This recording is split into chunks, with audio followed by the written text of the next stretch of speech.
થરાદના ગ્રામજનો ચોમાસામાં જીવના જોખમે નદી પાર કરવા મજબૂર। થરાદ તાલુકાના રાહ કિયાલ, થરા, ડેડુવા અને થેરવાડા ગામના લોકો રેલ નદી પર પુલ બનાવવાની માંગ કરી રહ્યા છે। આ વિસ્તારના ગ્રામજનોને રેલ નદીના કારણે દૈનિક અવરજવરમાં ભારે મુશ્કેલીઓનો સામનો કરવો પડી રહ્યો છે। ચોમાસા દરમિયાન સ્થિતિ વધુ વિકટ બની જાય છે।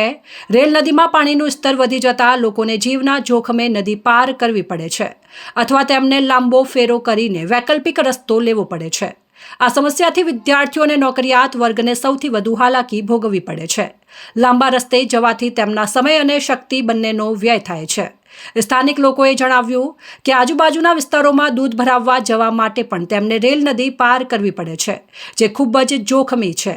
ગ્રામજનોએ સરકાર સમક્ષ આ સમસ્યાનું સમાધાન લાવવા માટે રાહ અને થરા વચ્ચે પુલ બનાવવાની માંગ કરી છે। પુલ બનવાથી આ વિસ્તારના લોકોની દૈનિક સમસ્યાઓનો અંત આવશે અને તેમના જીવન ધોરણમાં સુધારો થશે। ગ્રામજનોનું કહેવું છે કે છેલ્લા ઘણા સમયથી પુલની માંગ કરવામાં આવી રહી છે, પરંતુ તંત્ર દ્વારા આ બાબતે કોઈ ધ્યાન આપવામાં આવતું નથી।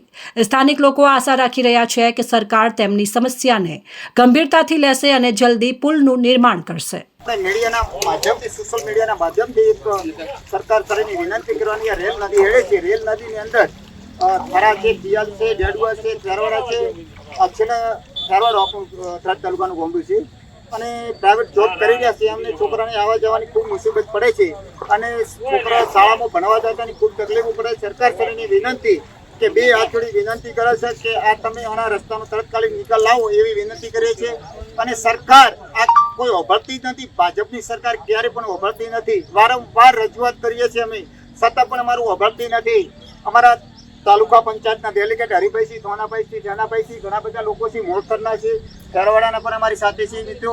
આખા પણ રજૂઆત કરવા છે શંકરભાઈ અધ્યક્ષ સાહેબની વિનંતી કરીએ કે તમે તત્કાલીન આ રસ્તાનો નિકાલ લાવો એવી, અને વારંવાર રજૂઆત કરો તોય આ ઓભળતા નથી। કોન્ટ્રાક્ટર ક્યાં મિની ભગત થઈ ગયા છે, કોઈ અમારી રજૂઆત ઓભળતા નથી। એટલે સરકાર શ્રીની વિનંતી કે તત્કાલીન આ નિર્ણય લે એવી અમારી આશાની અપેક્ષા તમારા જોડે છે।